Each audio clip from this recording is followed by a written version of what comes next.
গত রাতে তেহরান যেন যুদ্ধের সরাসরি ময়দান হয়ে গিয়েছিল। কেবলই থেমে থেমে বিকট শব্দ আসছিল ড্রোন এবং ক্ষেপণাস্ত্র হামলার। বিস্ফোরণ হচ্ছিল, ইরান সেগুলো ইন্টারসেপ্ট করছিল। ক্ষয়ক্ষতি তেমন হয়নি। বহু জায়গায় বিক্ষিপ্তভাবে ইসরায়েলের এই হামলা হয়েছে তেহরানের, এবং তেহরানের মানুষের জীবন বড় রকমের হুমকির মধ্যে। তার মধ্যে নেতানিয়াহু এবং ডোনাল্ড ট্রাম্প তো সরাসরি ঘোষণা করেছে, হুমকি দিয়েছে তেহরান ছাড়ার জন্যে। এবং সর্বশেষ গত রাতে 18 নম্বর জেলা তেহরান মেট্রোপলিটন সিটির, সেখানে তারা সতর্কবার্তা জানিয়েছে, হামলা চালাবে বলেছে। তো তেহরান থেকে বেশিরভাগ মানুষই নিরাপদ দূরত্বে চলে যাচ্ছেন, তেহরান ছাড়ছেন। অনেকে পথে, অনেকে রওনা হচ্ছেন, অনেকে পৌঁছে গেছেন। তো আমি যে গুরুত্বপূর্ণ এলাকায় সরকারি বাসায় থাকি, সেখানে বিশ্বের সাংবাদিকরা, বিভিন্ন দেশের সাংবাদিকরা থাকেন।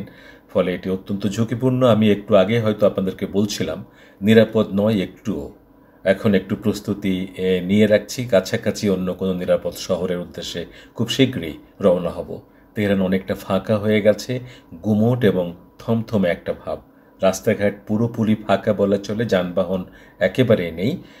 খুব বিশেষ প্রয়োজন ছাড়া মানুষজন একদমই, যারা আছেন তেহরানে, তারা বাইরে বেরোচ্ছেন না। তবে ইসরায়েলের হামলার কিন্তু যথোপযুক্ত জবাব দিচ্ছে ইরান, সেটি আমরা লক্ষ্য করছি প্রতি মুহূর্তে। ইসরায়েলের যেসব ড্রোন হামলা হচ্ছে এখনো পর্যন্ত, তার বেশিরভাগই ইন্টারসেপ্ট করছে ইরানের আকাশ প্রতিরক্ষা ব্যবস্থা। তারপরও কিন্তু ক্ষতি হচ্ছে, সম্পদহানি হচ্ছে, প্রাণহানি হচ্ছে। ইরান যে ড্রোন, ক্রুজ ক্ষেপণাস্ত্র, ব্যালিস্টিক ক্ষেপণাস্ত্র হামলা চালিয়েছে, গত রাতে কিন্তু অত্যাধুনিক নতুন একটি অভিনব ক্ষেপণাস্ত্র হামলা চালিয়েছে ইসরায়েলের উপর, তেল আবিবের উপর, এবং সেটি তাদের আয়রন ডোম শনাক্ত করতে ব্যর্থ হয়েছে এবং সেখানে ব্যাপক ক্ষয়ক্ষতি হয়েছে। একরকম বলা চলে, তেল আবিবের আকাশ কিন্তু ইরানের ক্ষেপণাস্ত্রের দখলে।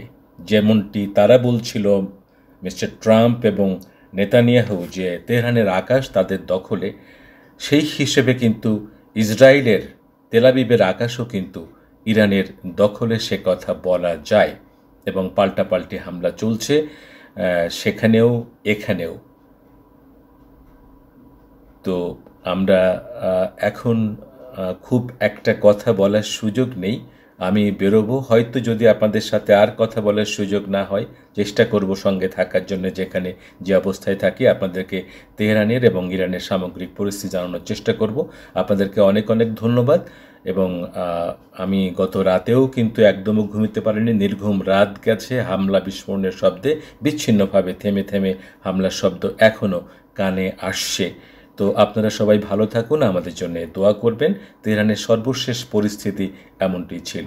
ধন্যবাদ আপনাকে।